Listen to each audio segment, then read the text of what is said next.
Hey everybody, thank you for attending this video. This is going to be a walkthrough of Battletech Roster Builder version 5.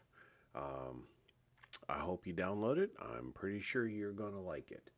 Roster Builder is an application that I have written that will allow you to keep track of the inventory of your various mechs and to be able to easily and quickly make rosters for them.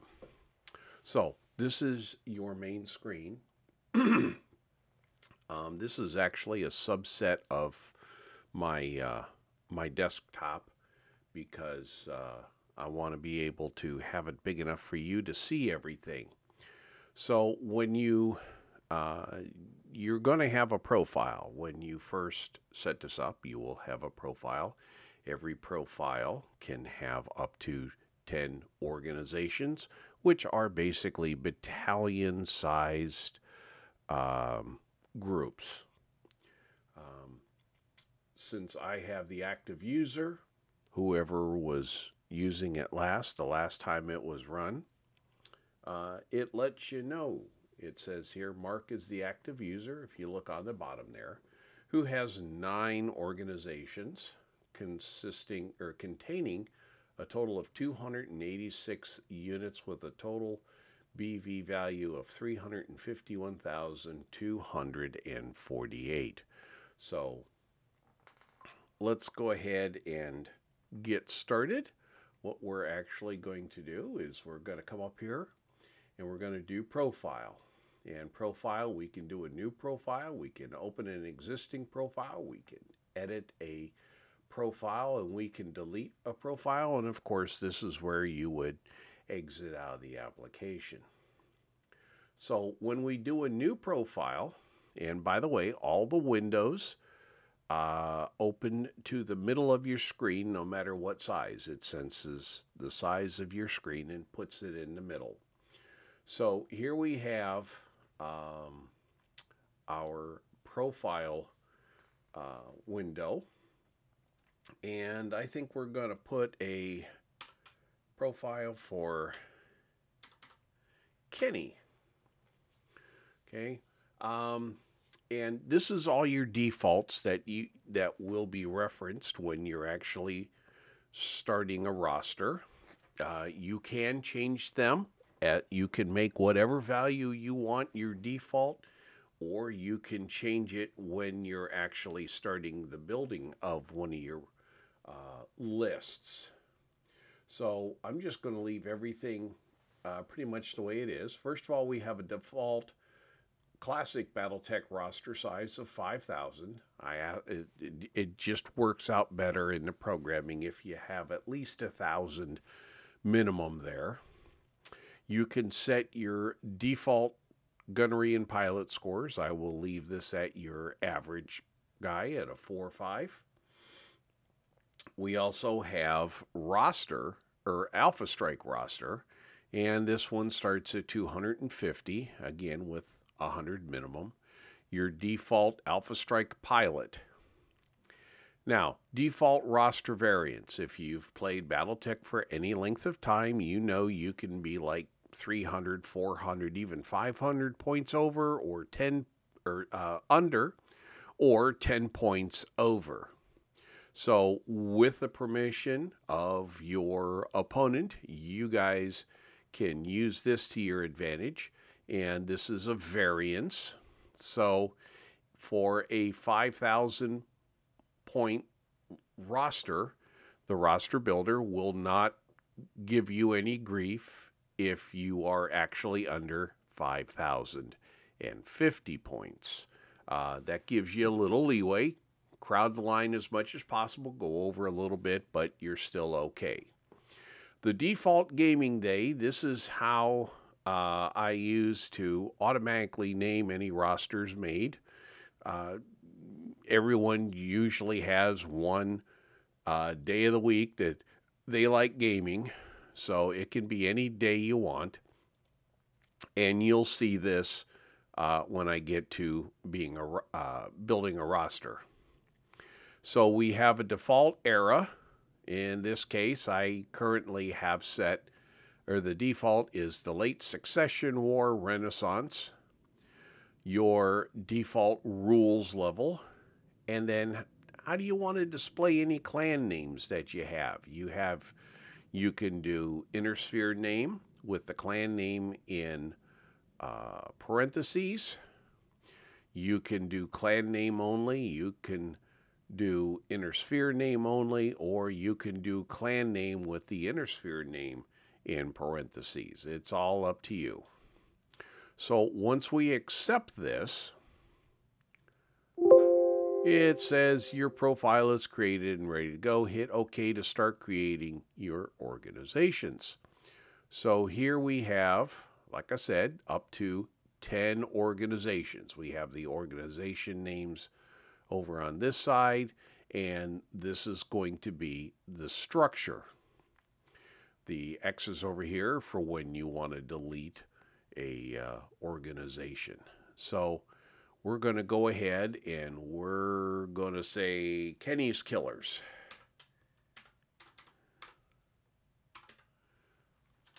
If I could type properly.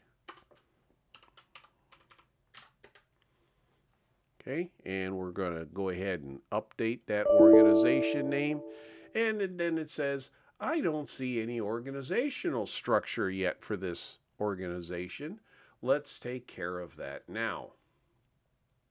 So here we go. We have Kenny's Killers. Ooh, I should have taken that out. I didn't see that. And we can have a standard inner sphere battalion, a square battalion, an augmented battalion. We can have a standard battalion with a command lance, an inner sphere or a square battalion with a command lance, a Comstar level 3, and then a clan cluster of 3, 4, or 5 binaries.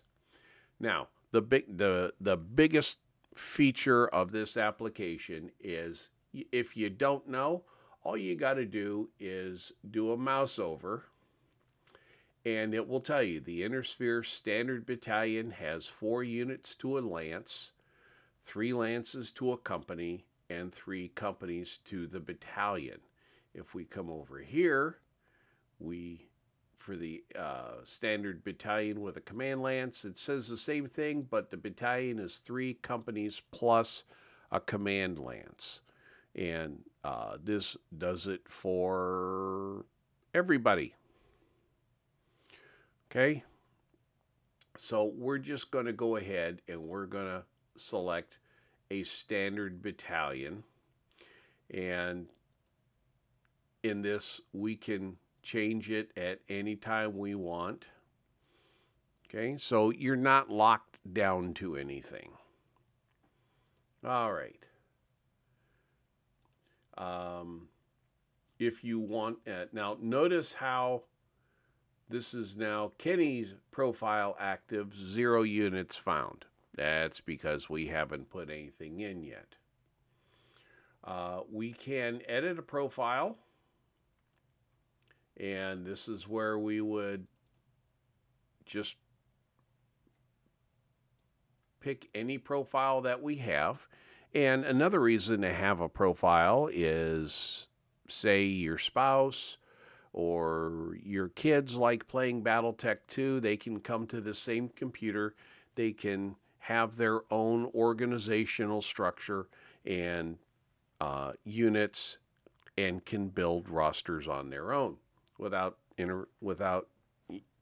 anyone else getting involved. So if you notice, this is exactly like the new window, new profile window. So there's nothing really additional to see here, just that you can change everything but the profile name. So I do have import custom mechs. This is coming in the next version. I wanted to get this out now. And what this is going to be is you're going to be able to go to mordell.net and generate a mech sheet from them, and then this will import it and capture all of the stats for both Classic and Alpha Strike so you can put your custom mechs into your organization. If I want to assign units to organizations, well, this is now a Comstar level 3. And so let's see here. We'll look up prefect, since all I got to do is put in PRE and it will find everything with a PRE in it. So I think we'll go ahead and we'll take a prefect 3R. And if you notice, it says this 3110 prefect, which means that it was first made known of in 3110, is a 75-ton, 2,412-point skirmisher battle mech with an inner sphere tech base that moves 580, with a heat rating of jalapeno, and has a weapon loadout of a heavy PC, 2 snub-nosed PPCs, and a T-Simp cannon. So this tells you everything about it, and anytime you have a list of mechs, you can do a mouse over and easily see what it is, because, you know, unless you have a superpower that you've memorized all multiple thousand mechs and aerospace and proto-mechs and vehicles, you don't know what the loadout is. So this is an easy way to make that decision.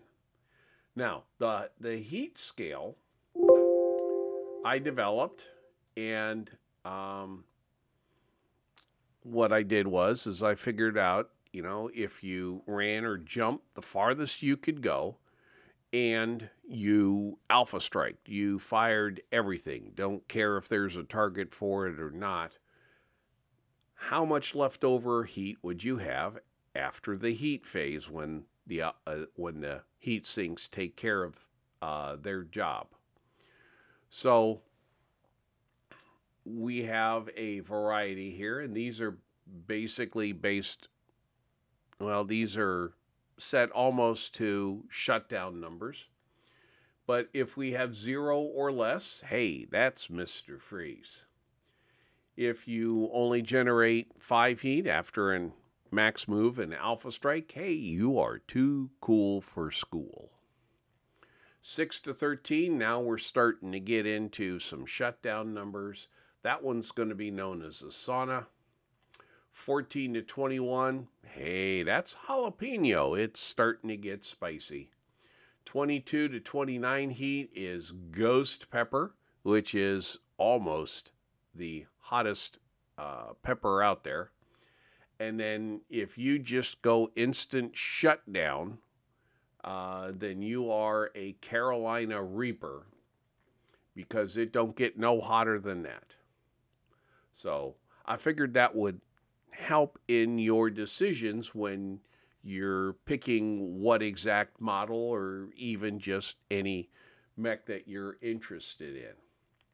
And of course, we have the little X here. This is what we would use to take it out of the organization entirely. So we're actually going to go ahead and we're going to put a prefect and a predator and an osprey in here, and we'll say a lamprey too, just so we can see what's going on in the next one. So now that we've assigned some units, and you can keep going on until you've filled up all the slots. So now this is assign units to TO&E, or the table of organization and equipment. This is the declared structure, administrative structure. Of course, you know, in the actual Battletech, everything is going, most of the lances are going to be ad hoc, which means that, you know, like you have 4 mechs, but 1 or 2 of them are in an extended maintenance overhaul, and you need to get that lance out, so you throw someone from another lance that's available, and out the door you go. So, help and directions here. If you click this, this will tell you the different ways that you can do this. So the first one is clicking on an organization at the top, and we only have 1 right now, but we can have up to 10, and so you can tell it what organization you want to work with, and it will give you all of the mechs in the available pool and all of the assigned mechs. So clicking on an open slot in the TONE will automatically assign. Let's move this down so we can see both here. We're only going to be dealing with level 2, number A here. So if we click on an open slot in the TOE, this will take in the top unit in the pool, which in this case is the lamprey. So I can click right there, and because I have to redraw the window every time it does this, it's going to shift the window around. So if I click on an assigned unit in the TONE, it will unassign it, send it back to the pool. If I click on just the unit in the pool, I can now put it anywhere I want. And you'll notice that these says open any unit for some organizations. Depending upon the structure, you may be only able to assign, say, an aircraft, an aerospace fighter, or something like that. So this will tell you what the valid unit is. You can still put anything you want in there, but if you want to be accurate with your TONE, that's my suggestions. So let's go ahead and we'll put the Osprey right there. Now, clicking on a unit in the pool and then clicking on the unit in the TONE will actually swap them. So this is all the different ways I figured out of how to get stuff in and out of your organization. So once it's once you've assigned all your units,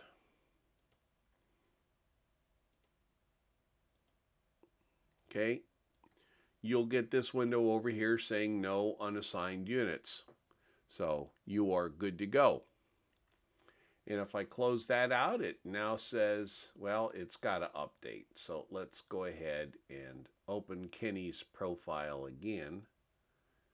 And it now says Kenny is the active user who has 1 organization containing a total of 4 units with a BV of 6,114. Now I'm actually going to go ahead and move over to my profile because we're going to be doing some more stuff here. So I'm also working on an organizational era analysis. In other words, what would be the optimal era for you if you're like me or my son. Usually the ooze shiny prevails in unit selection. And so, you can have some stuff from the era of, the era of war or early succession wars or the jihad or the ill clan. And of course, you can't run anything after the era that you pick for your roster. So this would help you narrow the eras where you could do something. And then lastly is you get to print an organizational report, and it will give you a list.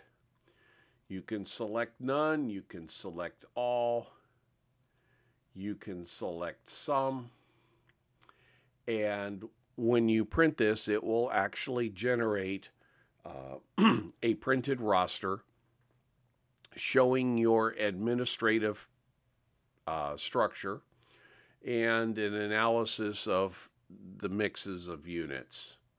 So I'm not going to show that here. You guys can do that on your own. All right, so here's the meat of the matter. We have 4 different ways of making a roster. We have a classic Battletech roster. We have an Alpha Strike roster, and both of these uses only your inventory. And then we have a quick classic Battletech and a quick Alpha Strike.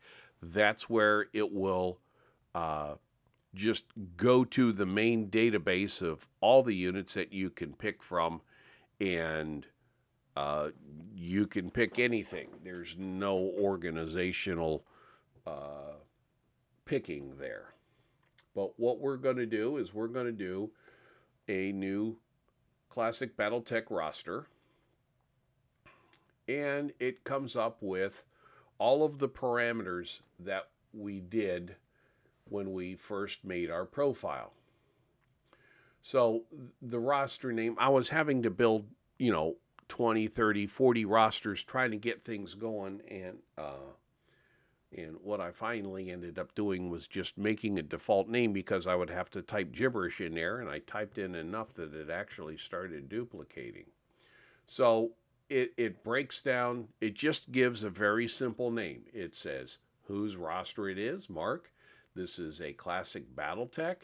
It's 6,000 points, and if you remember, my gaming day is Saturday. Well, today just so happens to be Sunday the 14th of January 2024.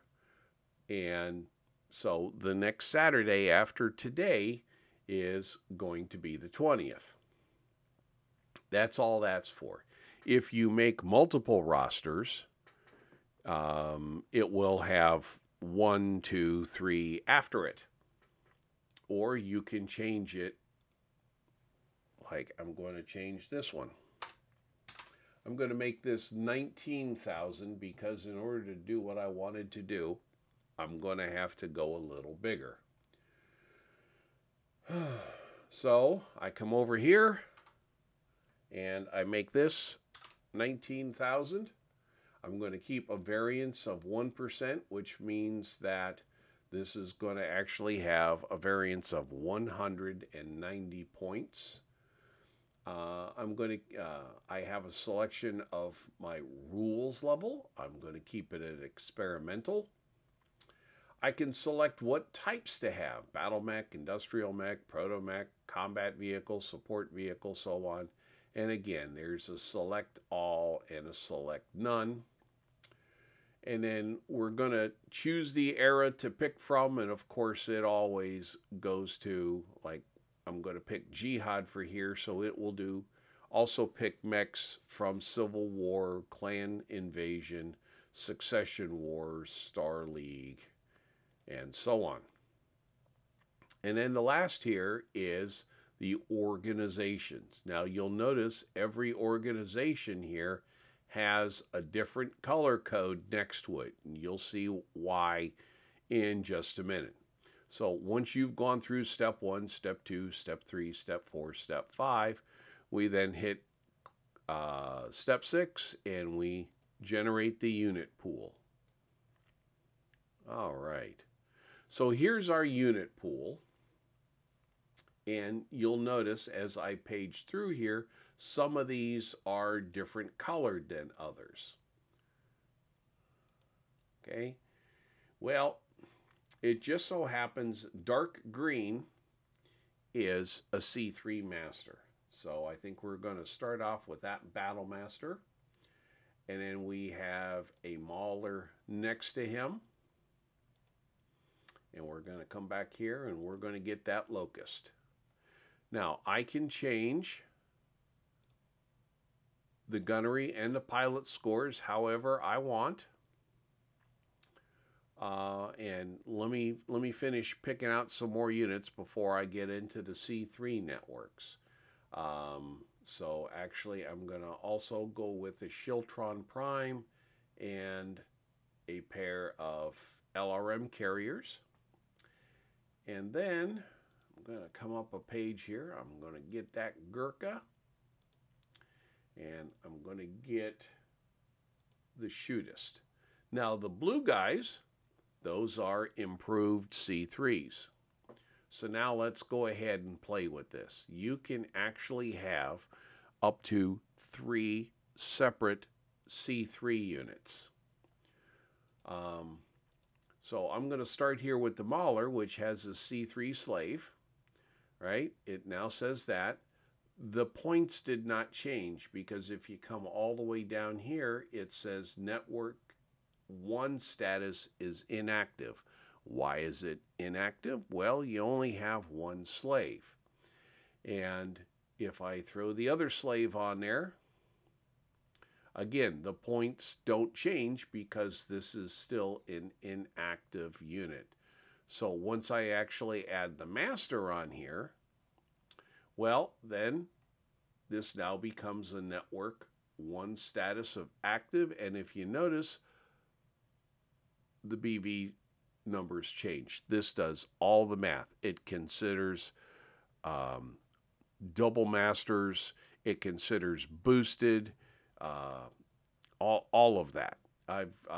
Believe me, I've worked on the math for this. This took quite a while. So now we're actually going to put the vehicles into unit or into C3 network 2, and notice that I've already done the master and 1 slave, and it says active. Okay, and it's changing everybody's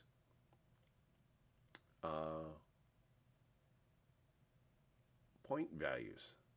Now, what do you think will happen if I put 2 masters into 1 network? Well, it's going to say inactive because now it's no longer, you can't have 2 masters in a network. So we're going to slip him back here.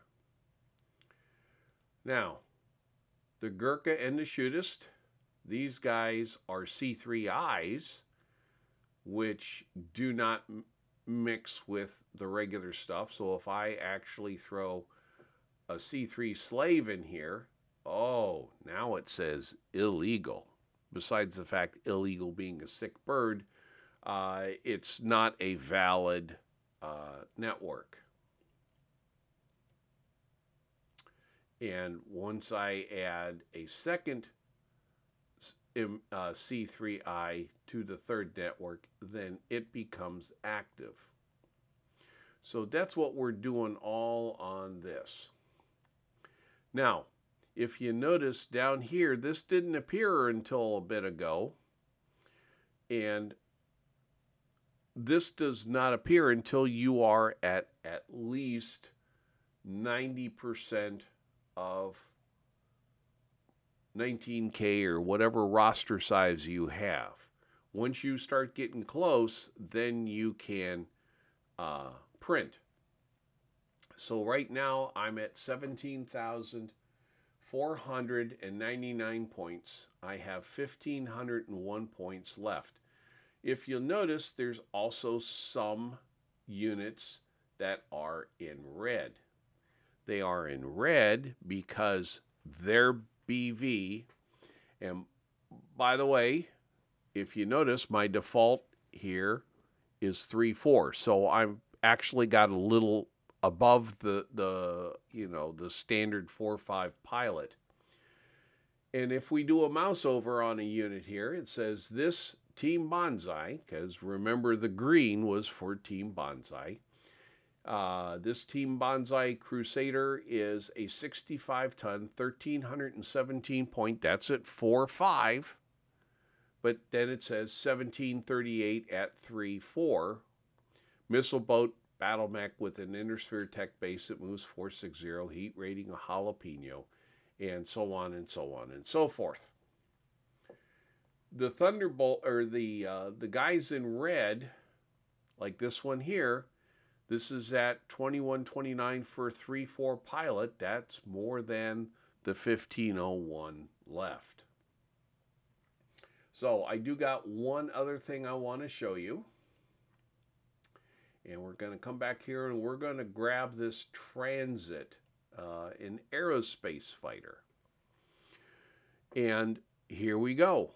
We now have a little bomb on here for the aircraft ordnance. That means that this guy has external hard points. And we click on this and it tells us how many hard points this guy has. And in this case, it has 10 hard points. Notice I have a safe speed of 6 over thrust of 9. And of course, once you start adding, you add any external ordnance, it will drop 1. Okay, and then it will stay that way for 5 hard points filled. And then once you go to number 6, it's going to drop to a 4-6. So this will actually reflect the speed. And when you actually print out your roster, this will be reflected in the status. So we're going to say save ordnance, and that will improve your BV. So a quick print will print just your roster, but I actually have 3 different things that we can print. There is the roster, and what that does is that shows your battle value, the name, the unit it belongs to,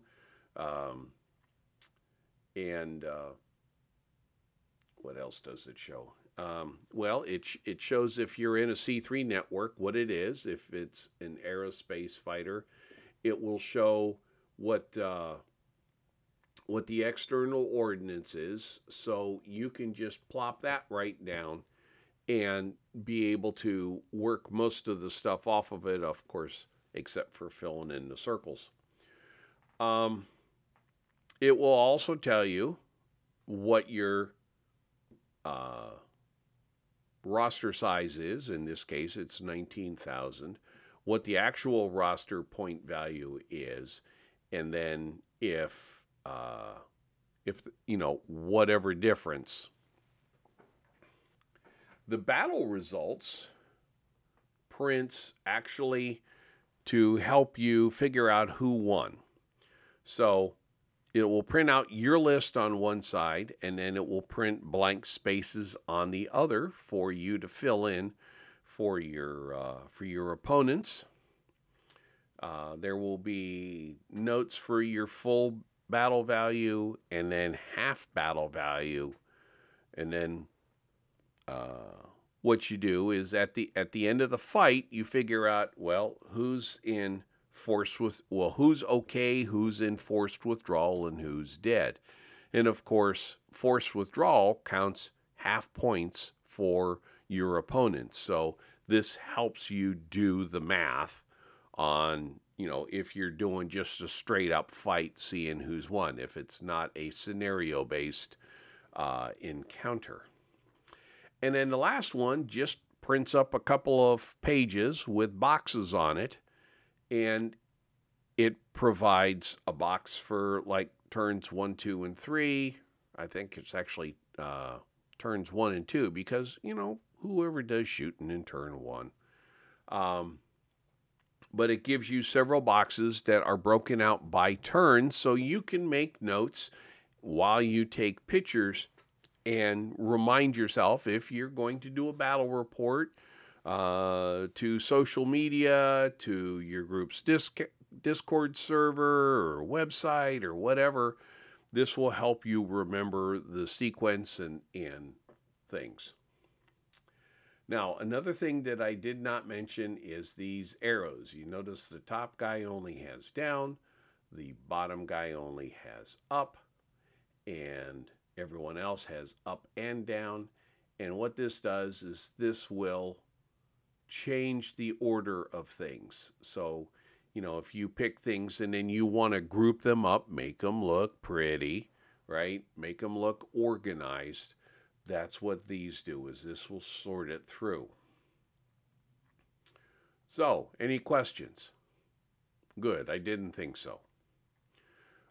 Your alpha strike is going to be almost identical.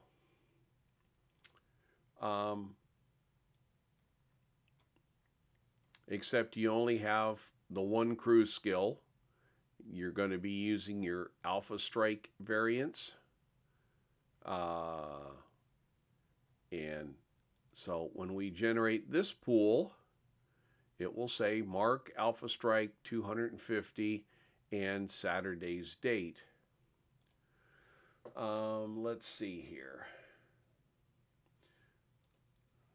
And it works exactly the same way, except that, of course, C3, for any C3 units, they are already built in. And then, let's see here, do I actually have an aircraft in here?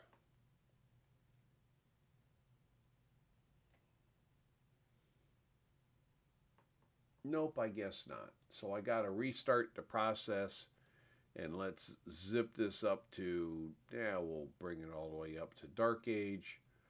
And we'll actually just select Aerospace. So there we go. And if I do this, it will give you the choices of your alpha strike. It will say alpha strike right there. Bomb 2, fuel 20, SPC, VSTOL. Okay, so you can do 0, 1, or 2 bombs, and it will reflect that. And the same thing with the C3 networks. Their point value is, the C3 is already built into it.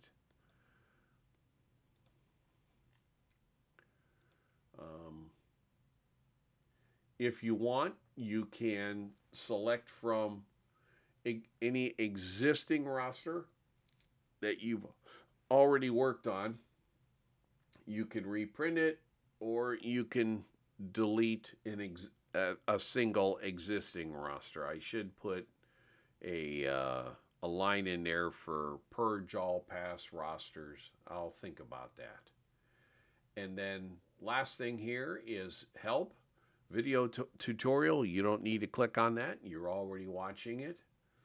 About legalese. You can send feedback. This one's a little complex. You give it your email address. I will send you a code. You put the code in there, and just to verify that it's going to a good email address, and then you can tell me whatever you want. Believe me, I read them all. I take them all seriously. Data privacy. I don't collect any information on you. I don't care who you are, what you do with this. However, every time you start Roster Builder, it does ping the website just for updates.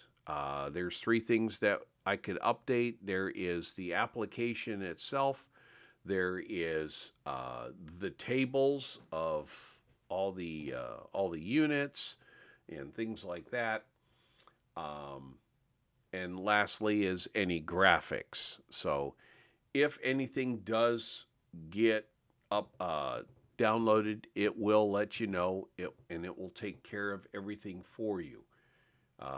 If it is going to update the application, it will actually restart it and then do all the copying. Let's see, legalese. This is a concept and work product by me.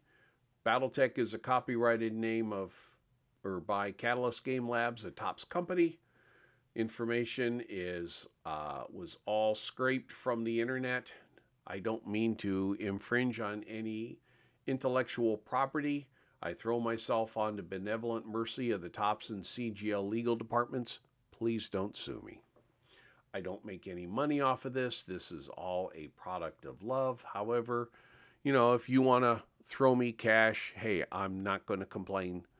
So send me some feedback so we can figure something out. But I'm not expecting a penny here. And of course, the website where you're going to have to go to get this, which is thebattletechzone.com. So if you have any questions, please be sure to drop it in the comments of this video, and I'll be sure to answer them. All y'all have a wonderful day.